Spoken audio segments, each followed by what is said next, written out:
Yeah.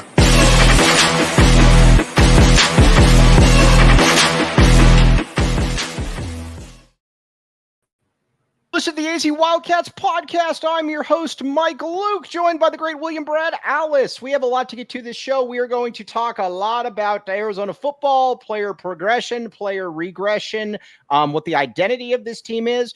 We can't do it today, but Sheer and I are in the ear of a coach talking about a possible recruit that Arizona might be able to land. We're going to talk about that as well. But Brad, first, Brent Brennan was asked this yesterday, and I'm very curious. By the way, look how crystal clear Brad is. It's amazing. This is sexiness personified right there, Brad. Very much appreciated. This is $50 at Amazon. Yeah. Very good. All right, Brad. Brent Brennan was asked. He says, "What's the identity of your team?"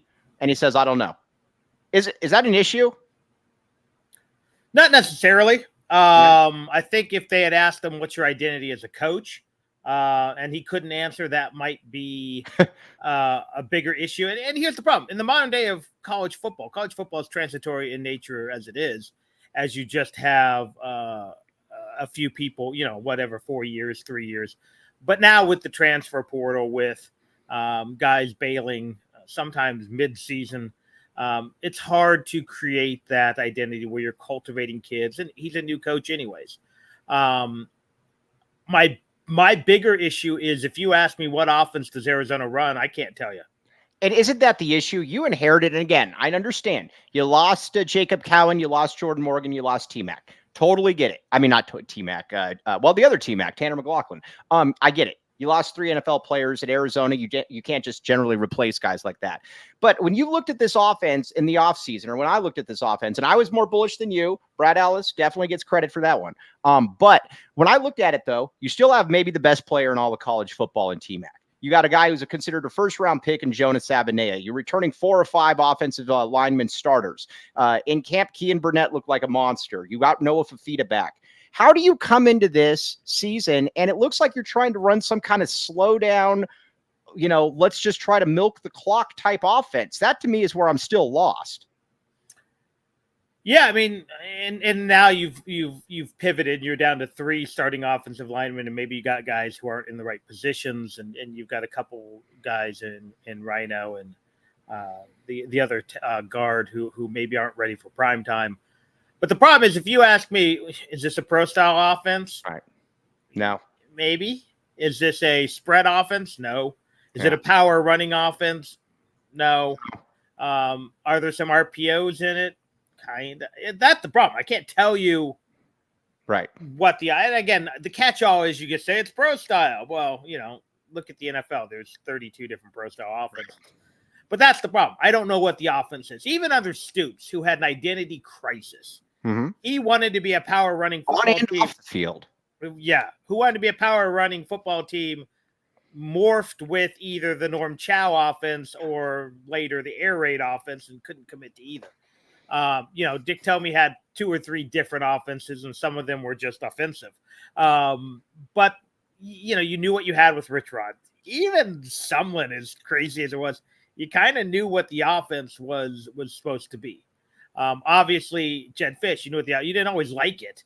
Right. And the revisionist history that Jed Fish, the great play caller, you saw that at the end of the Washington game, the smelly, rainy Seattle game, where you're running. Did that really look a lot like that USC game? Too? It looked exactly. Did you see what Jed said afterwards? Oh, yeah. If they had executed it, that's true of every play. Yes. Well, so, yeah, that is a problem. What is the identity? And then what do you scheme to overcome some deficiencies? And they have deficiencies on the offensive line. They're not as deep at running back as they were 2 weeks ago with, Merritt being out. To me, this should be a quick strike, more spread-based, bootleg Fafita out because A, he's small, and B, the line's not great. Right. You can't have I know they like these slow developing run plays. Occasionally that's fine. Not on 3rd and 1, 4th and 1. Right. Yeah, sometimes you need a slow developing play to get T-Mac downfield, or even, what we saw from Montana Lamonius Craig last week, which looked pretty good. But yeah, sometimes you also need to get the ball out in a hurry and get a 4-yard gain, get a 5-yard gain. And I guess I don't know what they're doing. Yeah. Now, Ryan Neal, the great Ryan Neal, says, has anyone in the media asked why the offenses look so different than what you saw in camp? Yes. And again, throughout camp, the tight ends were utilized throughout camp. Kean Burnett, like I said, anybody that watched it, he looked like an absolute monster. And Brennan said yesterday, well, we probably need to get the tight ends a little bit more involved. I guess my concern, Brad, is that it just doesn't seem like, it just seems like everything's like, well, didn't really work out. We haven't really tried that yet. When in camp, it was the exact opposite. It just doesn't feel like there's a plan in place. And I think that's what's kind of disturbing. Here's the thing. Like you said, you're exactly right about Jed Fish. This thing about Jed Fish being a master play caller is kind of bunk, because when Jaden DeLauro was in there, it didn't look like a master play caller. And when it was going, in goal line situations, not a master play caller, as Washington fans found that out. But you still knew he was going to try to get big, explosive receivers on the outside. He was going to try to get skill guys that, were game breakers, and more or less he was able to do that. And again, I get that it's a little bit different, but with Brennan, I just don't see anything, and the delayed handoff hasn't stopped. I mean, he tried to explain that to it, and he's like, well, it's kind of what the Pittsburgh Steelers used to do. Well, yeah, but like I said yesterday, if I have Randy Moss on my team and I throw it deep, when I have Mike Luke there, that doesn't mean I should still do the same thing. Yeah, and that's the one thing. You have to adjust to your personnel, and right now you've got some deficiencies on the line. You have a 5'10", 5'8" quarterback. You also have the most dynamic receiver in college football. So those are all things you have to, and that's what you have to scheme to. Yes, it's great to have your offense, and that's my off. Well, if I get the job as the Baltimore Ravens head coach or offensive coordinator, I'm not calling the same plays I am for Lamar as I am for Aaron Rodgers. You have to adjust to personnel. Right. Or you have to just solely recruit personnel to fit your offense, which they haven't had the benefit to do. But again, I don't know what the offense is. Rich Rod, as much as people like to poop on Rich Rod, he was able to win with a dual threat quarterback. He was able to win with a pure or almost pure running quarterback. He was able to run with drop back passers, all within the scheme of his offense. Right. Jed Fish, and again, I poo-poo his play calling a little bit, but overall his offense was sound. And he found ways to get the ball to playmakers. I didn't always like the calls. I thought he did a lot of what he did also that I didn't like was to set up things later on. And I'm just not seeing enough of that. Yes, they were able to put 60-something on New Mexico. They couldn't score against NAU, though. And when they do it, just chucking it to T-Mac and then opening holes for the running backs. Right. Against NAU took that away from them. Kansas State said, yeah, we're going to let T-Mac get his 180. He's not going to get any touchdowns. And he got the one. You take that out, and he had a pretty, it was a long, he had the one long pass play, I think. But really, it was take out that first drive, and it was an ordinary to subordinary day. And that's the problem. Now, what do you do? So do you throw underneath to the tight end to soften things up so you can get T-Mac deep? Maybe. Some people on the side there are talking about slant passes. And for all we know, Kansas State took the slant away because they seem to have that linebacker kind of spying in the middle. Obviously Noah kind of struggled with that a little bit. Great. Then maybe it's the quick out. Maybe, I know people hate it, but sometimes you have to get the screen game going. And even if you're just gaining a yard or two, what you're trying to do, it's just the same thing. The play we all hate, the jet sweep to the weak side. Yes. You know why you do that? You get that so the cornerback moves, and so it sets up something later. But I don't see Dino Babers out there playing chess with his offense. No. It just doesn't look like they really know what they're doing. And I think that's what's frustrating. The other thing too, I wanted to talk a little bit about this. We're going to talk about this a little bit later on, though, is just kind of seemingly some of the player regression. My question is this, Brad, and again, I always paraphrase it by saying, I know you lost Jordan Morgan. Get it. By the way, 2 Tucson kids drafted in the first round in the last 2 years. Very cool. But I thought they were only Tucson good. Yeah. Well, who, by the way, said, was it Chief that said that about Bijan? Yeah. And about the kid at Ohio State. Oh, yeah. Yeah. The Shaman. Who's, I think, still starting for him. Yes, exactly. Starting 5 years at Ohio State. Yeah. I mean, he couldn't go pro, so obviously he's no good. I was just Tucson good. Totally get that. Tucson good. But let me ask you this, though, Brad. Again, when you return, I'm going to keep coming back to this. When you return 4 or 5 guys, and guys that we know can play at this stage, you know that Jonas Avenea can play football. You know that Wendell Moy can play football. Josh Baker, you know, can play football. What happened? Because again, this line should not be as bad as it's showing. Unfortunately, I think it's the other 2 guys. Mm-hmm. And when you have 3 great linemen and 2 less than great linemen, it affects. And again, I'm going to play the drinking game. I'm going to use the Chiefs, for example. Let's do it. Joe Tooney, one of the best guards in football. He's the left guard for the Chiefs. A couple years ago, he did not allow a pressure on Patrick Mahomes. He already has like 2 sacks and a holding call against him this season. Why? Rookie left tackle, who they benched mid-game against Cincinnati. So as good as you are, and as good as those 3 guys are, when you have to, and Rhino's not playing great, but Rhino wasn't supposed to be the starter. Right. And I apologize. I cannot think of the left guard's name. Leif Magnuson. No, Leif's not playing. Right. The kid playing for Leif. Ryan Stewart. Ryan Stewart. He struggled a bit. And ironically enough, the announcers loved him. And that's kind of weird because that was Fox Sports. They usually do a little bit better job than some of those late night ESPN guys. But he has struggled. So what does that mean? That means Baker, who is a good, maybe not a great lineman. No offense to Josh Baker. Baker's a solid center. Solid. But when the guard next to you is struggling, then that makes you worse because you have to either overcome his problem or they overload. So that's the problem. You have 3 B to A linemen, but you also have 2 C at best linemen, and maybe they're not even C, and that affects the entire offense. Now, let me ask you this, Brad. What impact do you think that maybe the coaching staff doesn't have Empire flooring? Do you think that might have affected this at some point? Well, when you're trying to draw up plays and you got the cards spread out, if your flooring's not good, especially if you're spreading it out on the floor, that can affect it. Yeah, you get a little disgruntled. You got maybe some bad carpeting.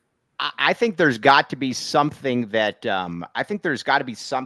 when it comes to Empire flooring that maybe they just don't have, maybe they could help. But either way, they should schedule a free in-home estimate today. All listeners can receive a $350 off discount when they use code PHNX. Restrictions apply. See empiretoday.com/PHNX for details. Okay, by the way, my parents, they don't agree with anything I do generally, but I will say that they have Empire flooring though, and that is something that's very good. Brad, you should try Empire flooring. You're the great William Brad Ellis. The flooring in the house is due for an upgrade. Maybe we'll try Empire. All right, now one other thing too, Brad. You know what would look really, really good on you besides just Empire flooring? A truck. Sanderson Ford. Brad, you and a Sanderson Ford would look absolutely amazing. And I think that we need to sit here and we need to address the elephant in the room. Have you ever had a truck? I mean, I have a Ford SUV. Oh, well, okay. But you would look even better in a Sanderson. And when that Ford SUV was in the shop, the good people at a certain rental car company had me in a big truck. Yep, exactly. Brad, that just reeks manliness, testosterone, just like Sanderson Ford. Shop the Sanderson Ford Playoff Payoff Sale with no hassle, no pressure, and no nonsense. Football is back, and so are the deals for Arizona's largest dealership, Sanderson Ford. See dealer for details. Brad, you would look really good in a Sanderson Ford. I think I would. Yeah. Also, I always wonder about people like Jacob Franklin and Shane Diefenbach and our good buddy Brody Dryden, who are all like 6'11". How they get into the Ford, do they have to put their head through the sunroof of the Sanderson Ford? Have you seen some of those Sanderson Ford? They're pretty big trucks. Yeah, they are. They have all. I mean, for a guy my size, I can barely see over the steering wheel sometimes. Well, they can give you the booster seat. Don't think they might. I used to use phone books. They don't exist anymore. Either way, check it out, Sanderson Ford. All right, now, Hector R. Mendoza, our guy. Mike, BBN hasn't played for Texas this year. Yes, he has played. He started their first 2 games, got 17 snaps last time. I am going to say this about BBN. We talked about it yesterday. I don't think I think this coaching staff basically thought that they could just it didn't really matter who they lost.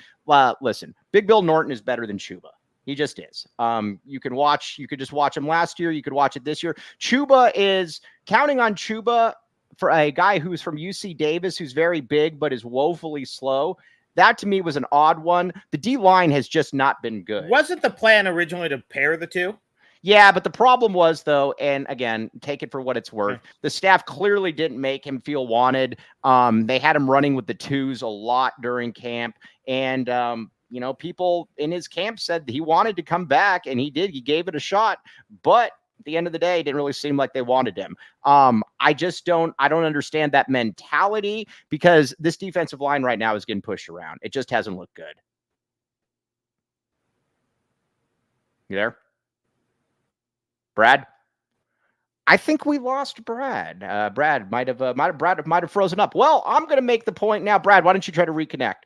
I'm going to make the point then that I think that Brad was trying to make, maybe that he is frozen up. You need good players on the defensive line, period. You need to have good players, and you need to have depth. I just don't understand why that's the case. And, the coaching staff essentially said, yeah, we're good. If you want to stick around, cool. If not, we're going to be just fine. And again, I know that Chuba has some very good qualities about him, but at the same stage, though, you saw against Kansas State, he's big, he's slow, and if somebody hits the hole, there were times when he just froze, and I think that was a problem. Didn't freeze like William Brad Allis, who was far worse. But Chuba, I think banking on a guy from UC Davis to be that dude is, I don't know. William, what do you say? I mean, I think overall, if you look at your problems on defense, the interior defensive line is third or fourth on the list. Really, the big problems right now is your ability to contain mobile quarterbacks, your ability to contain the edge. There's some coverage problems. But that being said, the defense didn't cost them that game the other night. Defense played well enough to at least give you offense a chance to win. Right. I'm very interested to see what they do against a real team without a crazy mobile quarterback, because let's face it, the kid for Kansas State is exceptionally fast. Dampier is exceptionally mobile. Yeah, but here's my question, though. Against Auburn, and I didn't realize this, Dampier rushed for 30 yards. Again, it's Auburn. I get it, but still.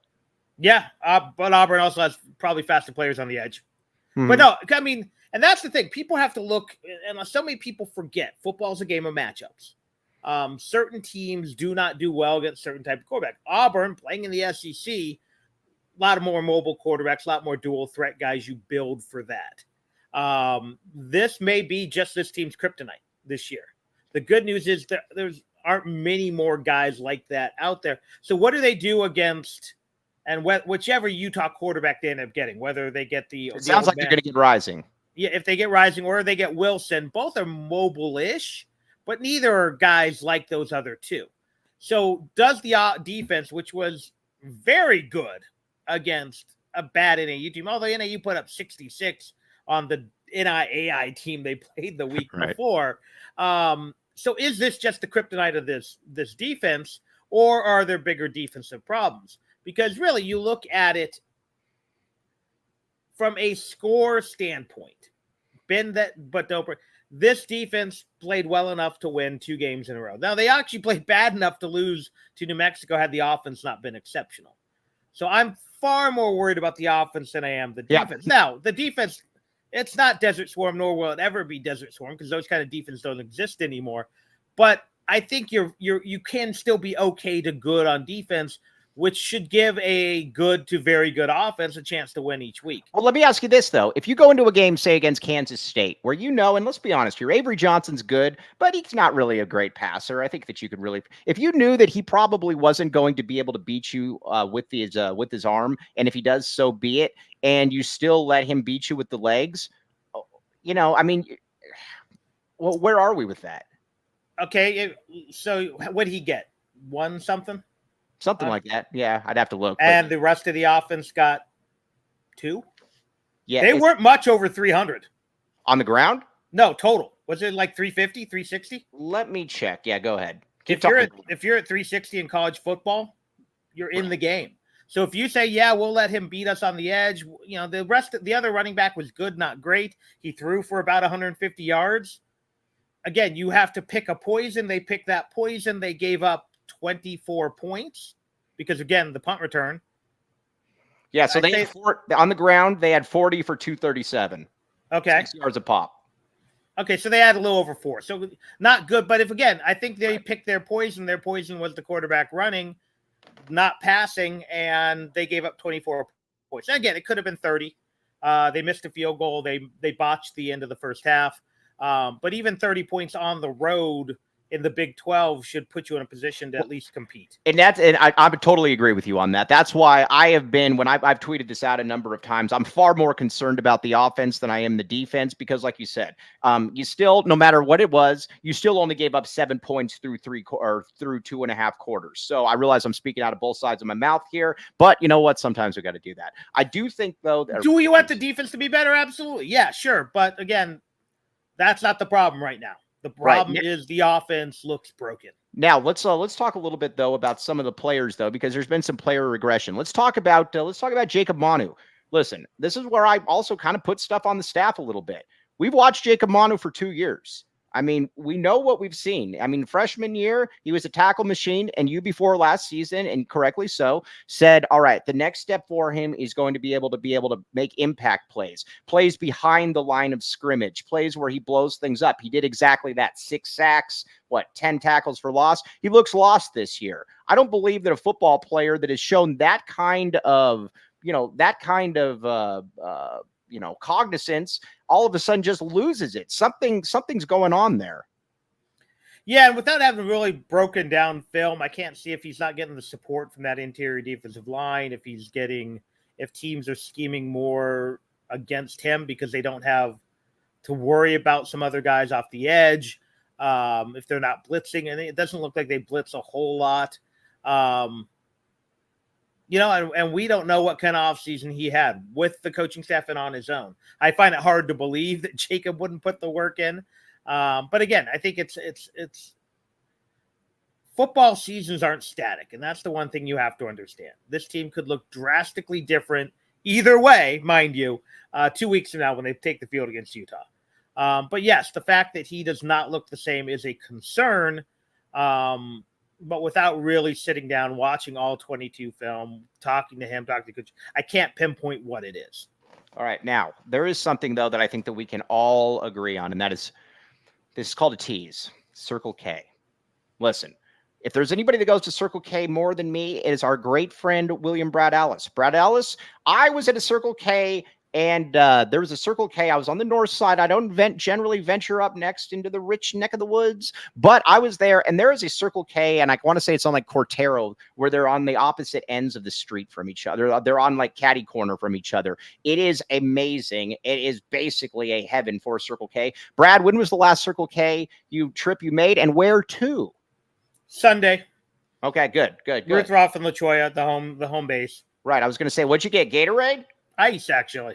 Ice. I like it. Okay. Yeah. All right. Ice. Okay. Well, there you go. And we'll hit it tonight because we may have a doubleheader. We may have junior high football followed by Little League baseball, and you got to hydrate. You should really check out the Thornydale and Cortero one, though. There are ones on opposite sides of the street. Yeah, I'm aware. Yeah. I very much like this. When we venture up to Arthur Pack to play Thornydale, you got to hit those Circle Ks. You got to hit those Circle Ks. Exactly. All right. So anyways, join the Inner Circle for free, like our good friend Shane Diefenbach behind the scene. By downloading the Circle K app today, terms and conditions apply at participating locations. Visit CircleK.com for details. All right. Now. Rugged Road. Now, you might say to yourself, Brad Ellis, he's always probably chugging around those coolers and everything. Brad, get rid of those styrofoam coolers, or make Tyler carry one of those when he'll remember it when he's in the NFL. Now, but you could also have Rugged Road, though. These coolers are girthy. These coolers are basically what you want at any point. Shane Diefenbach is always talking about these. Get ready for your summer adventures with Rugged Road coolers. Head to ruggedroadoutdoors.com and use code PHNX for 10% off your order. Lightweight, durable, and always floating upright, perfect on land or in water. So leave the old cooler at home and get yourself a better cooler for the new season. Rugged Road, your ultimate outdoor companion. Girthy, substantive, Rugged Road. Check it out. A couple of the dads on the team over the summer used them as we played those all-star games in 115-degree heat. And I bet they felt very good about it, William Brad Ellis. Stayed cold, and they're rugged. Yes, exactly. Yeah, you can throw them around in the dugout. Yes, exactly. Check it. Check it out. Okay. Now, with let's get back to the offense, because you're right. I mean, that is still the issue here. The tight end. Listen, Brent Brennan spent all offseason talking about how big a part of the offense the tight end was going to be. We saw a lot of 2 tight end formations in practice. Like I said, we saw Kean Burnett being a monster. We have seen nothing from the tight end. It doesn't even look like the tight end exists on the field. That to me is an issue. And when he was asked about it, he's like, yeah, we probably need to get them involved a little bit more. Well, duh. Yeah, and again, the question there, is that a team issue or is that a Noah issue, to be honest? And again, people have to remember the play calling of the 1970s, where you called the pass to that one guy and you either threw it to him or you threw it to the second guy, or you didn't throw it, is a thing of the past. You're doing pre-snap reads, post-snap reads. Your sometimes plays have 2 or 3 permutations. They could very well have called 10 passes that the first look is the tight end, but if the tight end's not there or you don't see him, you pivot off of it. Just like last year, we saw JDL really lock in on a few guys. We're seeing Noah do that a little bit. And again, I understand why. It's hard not to say, you know what, number 4 is down there somewhere. Right. So before I completely kill Babers, completely kill well, we don't want you to kill them. I mean, it's not that serious. Brennan, we don't know what they've called and what Noah has seen or what teams have done to take it away from them. That being said, at some point, maybe you just got to force a couple balls in to a guy like Kean Burnett and see what he can do, especially if you get matched up with the safety. Right. Matched up with a slower linebacker, because he's a pretty terrific athlete. Yes. Now, and that's the other thing too. When it comes to Burnett, I mean, it's not like Noah last year had a hard time finding Tanner McLaughlin. So again, that's just kind of what I come back to. Sure, Noah hasn't been great, but at the same time, I don't understand where I don't think these players just forgot how to play football. That's the thing. And when I look at Dino's track record, this is still a dude that hasn't called a play in like 15 years. So my question. Well, we don't know. What we don't know is we don't know how the players are struggling to adapt to the offense and defense in real time. Because you can say, look, they looked really good in the spring and fall. Even when you're going at it in a scrimmage, that's still 80% football, 90% football. Right. And these are young guys, and I know they tried to keep the terminology the same, but it could be difficult. Again, it can be, what's the processing speed on these plays? Are they too slow developing? So you can't kind of wait for the tight end to work itself open, whether it's one of those long in or a drag route or trying to get them into the seam. And maybe you just don't have time to let those. So do you have to scheme some quicker hits to the tight end, some quicker? So again, all that is at play. And it could very well just be they're not calling plays to the tight end. That might be. But at the same time, in modern offense, it's not as simple as saying they just don't call plays. They may be calling plays to the tight end, but they're getting audible. They're getting changed. The pre-snap read. Maybe the tight ends aren't adjusting to the defense and they're not where Noah thinks they're going to be. That's, again, modern football, a little bit different than what, at least if you're my age, where you played, where if they called a 5 and out, you ran a 5 and out regardless of the defense, and you hope the quarterback was looking your way. All right, now Cade is in here. Cade, don't do what most ASU fans and start taking personal shots. If you want to talk about sports, cool. Otherwise, you're going to get out of here. Last time you were totally inappropriate. And again, this is still sports, dude. So be a mature adult here. All right, now when it comes to the T-Mac, I wanted to talk about that for a second. Listen, I go back to, I realize that you go back to Mike Dawson. I get it. But when it comes to, I go back to Rob Waldrop, Teddy Bruschi. And the one thing about them is that I've always thought that the best players that I've seen here were probably those 2 guys and Chris McAllister, as far as just players that, just dominating. I don't know that T-Mac's not the best player that I've ever seen here. I always, like I said, I've always thought Chris Mack was as absolutely good as good as it got. And basically he had one bad play his entire career against Danny Farmer. And all that, we all know how that played out. Chris Mack was just something different. I don't know that T-Mac's not the best player I've ever seen here. I mean, he's insane. I saw some of the Smith guys play, but I was in grade school. Right. But in the modern era, there are 3 who physically stand out as well as performance stand out. And that's discounting now Trung and Kadeem, who by their play were special. But if you saw them, they look like a lot of other guys, if that makes sense. Right. Chris McAllister, Rob Gronkowski, and T-Mac just look and play physically different. Right. As good a player as Scooby Wright was, if he's standing next to 15 other guys, he doesn't jump out at you. Right. He just plays better. Right. Same thing, even Teddy. Teddy didn't look physically impressive. All-time sack leader when he left, tied with Derek Thomas, who again, you put those 2 guys next to each other on a football field, Derek Thomas jumps out. Brewski doesn't. Right. When you combine size, speed, power, and performance, those 3 guys, because I'll tell you, another guy who physically looked different than everyone was Adam Hall. He just didn't have the career, wasn't the football player those other guys were, and the injuries was a lot of that. Again, Kadeem, if he had stayed for his senior year, is probably a top 4 or 5 rusher in NCAA history. Right. But again, he looked like every other 2% body fat 5'10" running back. But, at 6'4", 6'5", whatever T-Mac is, Chris McAllister was 6'3" as a corner. Yeah, he was a dude. Rob Gronkowski was chiseled out of stone as an 18-year-old. Those guys look different, and there's a reason why C-Mac was a very good NFL player. Like Rob Gronkowski is arguably one of the top tight ends of all time in the NFL. And T-Mac is going to be a first-round draft pick, and it's going to be much closer to the top 10 than it is going to be to the top 25.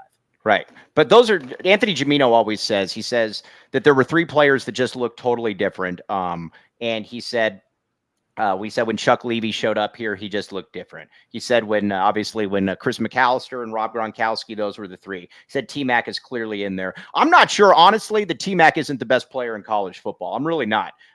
That play, I mean, you look at his numbers against K-State, they were obviously great. But even forget that 40-yard pass that was ruled out of bounds, where he just caught it with one hand. And I mean, you look at him, and I think you've made the Fitzgerald comparison before. It's hard not to see him being a really, really good pro, barring injury.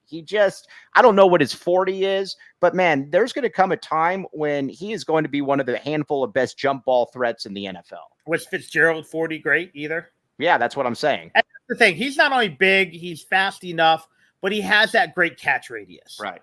We've seen other big receivers who have all the talent of the world, but they don't catch like those guys. Right. Even some guys who go into the first round and then kind of disappear because NFL teams are banking on them developing their hands. So yeah, that's the difference right now. He appears to have that elite ability to catch those contested balls, to get his hands on balls before they become contested because he has such a long reach. And that's one thing that, Fitzgerald did so well. Very different players with similar size. Randy Moss, right, was able to go get the ball with that reach before a DB could get in there. They had natural. The thing about it too is there are some players that you watch when they go up for a jump ball, and their timing just isn't quite there. It's just not quite the same thing. Whereas with T-Mac, when he goes up for the ball, his hand-eye coordination, his depth perception, and his hands. Again, if there's a wide receiver in the world right now with better hands than him, I would love to see it. I mean, he's just a unicorn. Players like him come through here basically once every about 15 years. They're generational. Yeah, I mean, he's clearly a generational guy. What's also crazy to think about too, Brad, is that he wasn't even able to run for 3 months this summer. He wasn't able. I mean, this is T-Mac just getting back out there. This isn't T-Mac, that was being able to train and just be able to get over it. Absolutely, yeah. And I'm going to disagree with Ryan. they're not giving up 50 points a game. The problem is they're scoring. What do they have? 29 points combined in 2 games. Right. And one of those defense. The defense is mediocre to good. The offense right now is below average, and that's the bigger issue. And you're wasting a generational talent on an offense that scored 7 points and didn't score after the 7-minute mark of the first quarter. Right. Now, let's see here. All right, everybody's asking about Justin Flo. All right, I'm just going to say this at this stage. People, hold on. Cade, here's a big difference. I can say crummy. That is not the same as taking personal shots at somebody, dude. And again, you do this all the time. So again, you get one more chance. I don't care. You can make fun of me all you want. But when you make shots or take shots the way that you do at other people, it sucks. So none of the stuff that you come in here before, no gay jokes, none of that stuff. All right. Now, Brad, let's get back to this. That's very annoying. At what point do we know that then that this season is basically, I think we're going to know the Texas Tech game. I do not expect Arizona to beat Utah. The next game against Texas Tech is definitely going to tell me. We might know at Utah if they just get their doors blown off. Right. If they look good and lose, okay. A lot of people would have said 2-2 after those 4 games is acceptable. Right. But it's the style points at this point. And again, remember, we were having similar conversations after Mississippi State. And again, that was a closer game, but that was a way worse opponent than this Kansas State team was. Right. But we were talking about, if this happens and this happens, and people thought we were crazy for talking about this team being able to rebound and get better. Because again, people forget it can go either way too. They can regress or they can stay there. But football is a weird sport where it's not static. Certain things click at different times for different players. Matchups are huge and key. But yeah, if they get their doors blown out by Utah and then look run of the mill against Texas Tech, even if they beat Texas Tech, but look doing it, then yeah, you're probably looking at readjusting your goals, hoping to get to a bowl game. I still think if a lot of pieces fall into place, can you compete for a Big 12 championship? Possibly. But a lot has to get better very quick, like it did last year after the Stanford game. And some of that was merely the insertion of Noah Fafita in the offensive lineup. But look at other things that had to happen last year. Gunnar Maldonado became a different player in the second half. Do you say that should I take any credit for that hustle and motivation that I gave Gunnar Maldonado? If he by you mean you, maybe me, I think you're completely crapping on the kid. Yeah, seriously, maybe that's what we were doing. We were thinking big picture here. Yeah, maybe. So again, this team, I always thought 8.5 was the good over under for this team. This team could literally be anywhere from a 4-win football team to a 10-win football team. More than likely somewhere in between, but to write them off and to write Brennan off already is silly. Right. Because again, he inherited. It has been I will say this though. It's disappointing. It's been very unimpressive so far. No, you're completely right. And so was the beginning of last season. Exactly. Now, let me ask you this though, Brad, before that. I do want to ask you something though, and this is called a tease. But first up, Gila River Resorts and Casinos. Everybody out there, do the wave, do the wave, do the wave. Check it out. Gila River Resorts and Casinos. Say you're like Brad Allis and you're always a man amongst town. You got a lovely family, you got a lovely wife, all of that. And you're like, man, where could we spend a fun weekend? Gila River Resorts and Casinos. Check it out. The Gila River Resorts and Casinos. You do you at Gila River Resorts and Casinos. Visit playatgila.com for more details. At Gila River Resorts and Casinos, no one does it better. Now, you might say Shane Diefenbach. That guy is really cool. He is very cool. He is now part of the inner circle. I would imagine that Shane Diefenbach has hung out many times at the Gila River Resorts and Casinos, probably doing the wave as well. Check it out. All kinds of really good stuff. Shane is doing the wave right now. He says, this is very, very cool. All right, now check it out. Gila River Resorts and Casinos. Very, very, very, very cool stuff. Also, game time. let's just say that, William Brad Alice, you've got a son that's it's a pretty nice athlete at this stage, much larger than the other kids. This is true. Than some of them, yes. Okay, now let's say that he turns out into maybe becomes a college prospect. You might say to yourself, where could I find him? Possibly, where can I find him? Game Time. That's where you go. You go to Game Time. Now you're saying Tyler Alice, going to be a beast in the future, already a beast. So take the guesswork out of buying tickets with Game Time. Download the Game Time app, create an account, and use code PHNX for $20 off your first purchase. Terms apply. Again, create an account and redeem code PHNX for $20 off. Download Game Time today. What time is it? Game Time. Ooh. Hey, you want to hear my, you obviously know if that's from the Chicago Bulls, but I can also do that. Ironically enough, again, Brett Alice drinking game, we use it before games with our Little League team. You want to hear me do the Chicago Bulls lineup? Because that iconic thing when it was said, and now I don't even have to go with Michael Jordan. And now the man in the middle, standing 7'2" from Melbourne, Australia, via the University of New Mexico, Luke Longley. Forget about Michael Jordan. Luke Longley. There it was right there. Game Time. Ooh. Okay, Brad. One thing that people are bringing up here that we do need to address here, which is really, I've never understood it, and I think if you lived it, you know it. People have this misconception of the Dick Tomey era. And I think a lot of it is that things were so bad after Dick Tomey that you look back at it. But you'll talk with some people now that refer to him as the legendary Dick Tomey. I guess you could call him that. But listen, with Dick Tomey, it was this. Every 4 or 5 years, you were going to have a really, really good team.